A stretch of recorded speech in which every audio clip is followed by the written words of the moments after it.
Did you really think that investing was just about buying low and selling high? Well, think again. By short selling, you can make money even when stocks go down. And nope, it doesn't work like betting on a camel A or camel B in a camel race.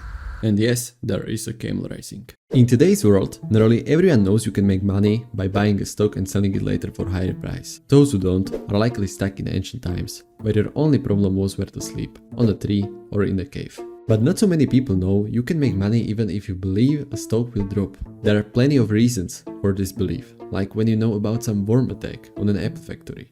You know, worms eat apple. Sounds funny, doesn't it? You just take your broker, set a short position and wait. If the attack succeeds, people start selling their stocks, thinking the company will go broke. But that still doesn't explain how did you make money. Here is how it works. Imagine a gold bar is worth $100. You believe that soon a new gold mine will be discovered, causing the price of gold to drop.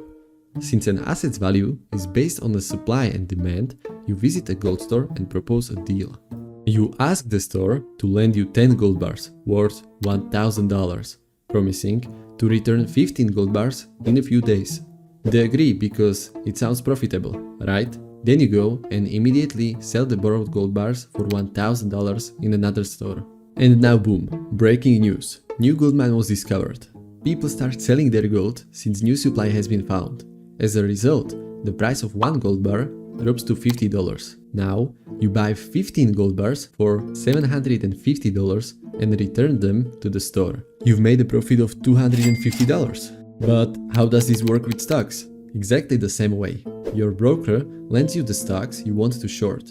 If you are successful, you return the same amount of stocks and make a profit. If not, you'll need to buy back the stocks at higher price. This happens automatically, and it might seem like a bet on a betting app, although it's not.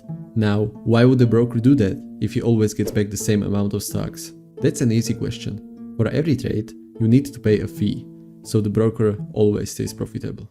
That's it for today's video. If you enjoyed it, don't forget to smash the like button and subscribe to my YouTube channel. Thank you guys for watching and have a nice day.